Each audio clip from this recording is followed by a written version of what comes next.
Assalamualaikum warahmatullahi wabarakatuh. Halo teman-teman, pada video kali ini saya dan teman-teman akan menjelaskan hasil analisis perusahaan dengan menggunakan metode discount cash flow atau DCF pada sektor industri dasar dan kimia pulp and paper atau sektor kertas. Sebelumnya, perkenalkan kelompok kami yakni yang pertama.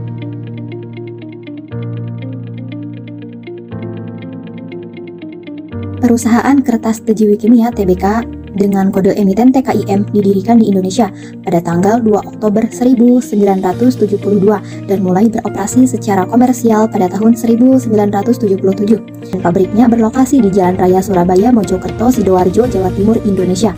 Tejiwi Kimia adalah salah satu pabrik kertas dari Asia Pulp and Paper (APP) Sinarmas di Indonesia yang aktif memproduksi daur ulang kertas bekas. Serat daur ulang digunakan untuk membuat berbagai produk kertas halus dan alat tulis Tejiwi Kimia. Pada dasarnya, TKIM memproduksi berbagai produk kertas, seperti kertas khusus, kertas fotokopi, kertas wood free tanpa lapisan, kertas coklat industri, kertas tanpa karbon, buku tulis sekolah, buku tulis kantor, buku bersampul tebal, buku gambar, amplop, kertas kontinu, folder file, dan lain-lain. IPO Date pada tahun 1990, TKIM melakukan penawaran umum perdana saham atas sebesar Rp9.300.000, saham dengan nilai nominal Rp1.000 per saham, dengan harga penawaran Rp9.500.000 per saham. Saham-saham tersebut dicatatkan pada Bursa Efek Jakarta dan Surabaya. Perusahaan pesaing dari perusahaan TKIM adalah perusahaan INKP dan perusahaan FASW.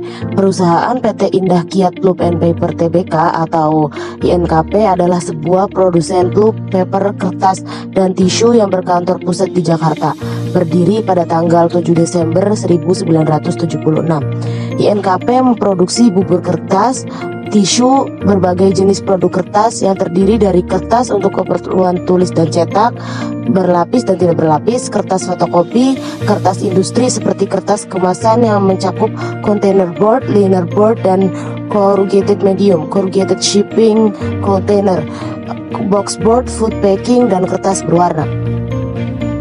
Untuk PT Fajar Surya Wisesa Tbk atau perusahaan FASW adalah perusahaan yang bergerak di bidang pembuatan kertas. Perusahaan mulai beroperasi secara komersial pada tahun 1989.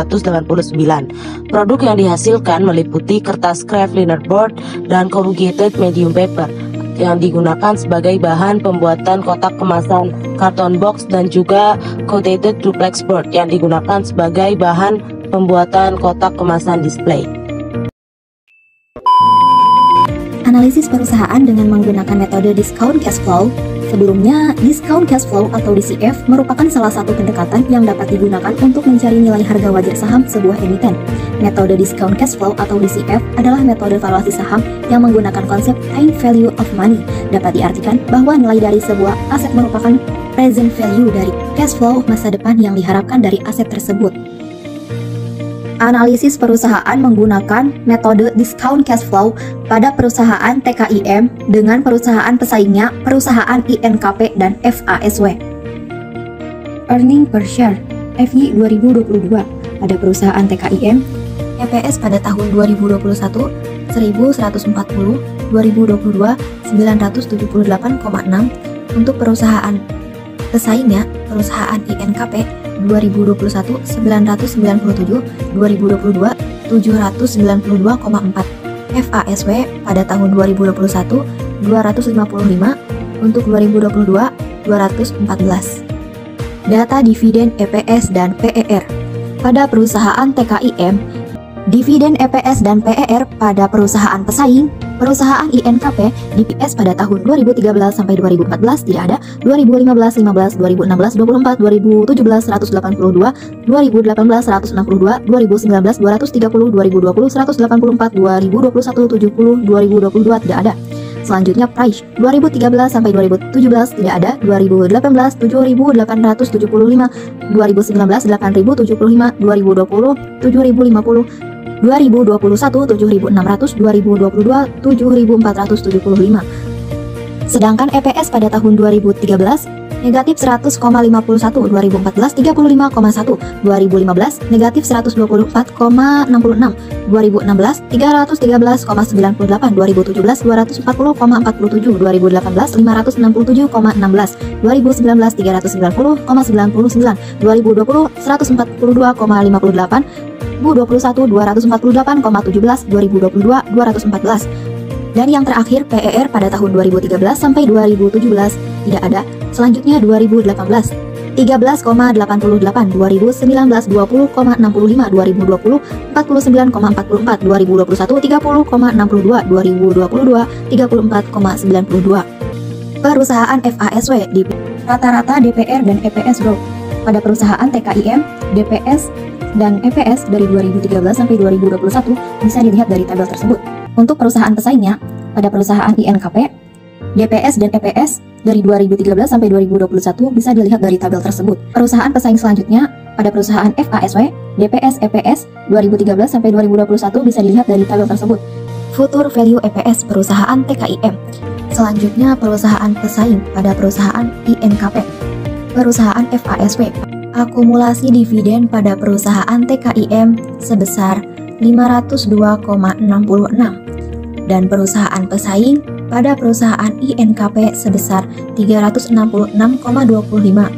Sedangkan perusahaan FASW sebesar 1.408,96. Estimasi harga saham sebelum dividen pada tahun 2032 perusahaan TKIM akan diperdagangkan sebesar Rp26.009,71, perusahaan FASW sebesar Rp12.015,63 dan perusahaan INKP akan diperdagangkan sebesar Rp7.357,4. Estimasi harga saham setelah dividen pada tahun 2032 perusahaan TKIM akan diperdagangkan sebesar Rp25.512,37, perusahaan FASW sebesar Rp13.424,59 dan perusahaan INKP sebesar Rp7.723,29. Tingkat risk premium yang berlaku di Indonesia pada tahun 2022 sebesar 2,59%. Yield obligasi pemerintah dengan tenor 10 tahun sebesar 7,58%. Untuk itu nilai R-nya adalah 0,1017. Berdasarkan laporan keuangan terakhir pada tahun 2022, perusahaan TKIM memiliki harga wajar saham sebesar Rp10.065,2. Berdasarkan hasil perhitungan margin of safety tersebut, dapat disimpulkan bahwa perusahaan TKIM, FASW, dan INKP saat ini berada dalam kondisi undervalue. Keputusan investasi yang dapat diambil terhadap valuasi saham perusahaan tersebut adalah tidak layak diinvestasikan. Hal ini dikarenakan harga saham perusahaan memiliki nilai margin of safety di bawah dari 30%. Jika memang menginginkan berinvestasi, maka perusahaan TKIM adalah perusahaan terbaik karena memiliki margin of safety yang paling mendekati 30%.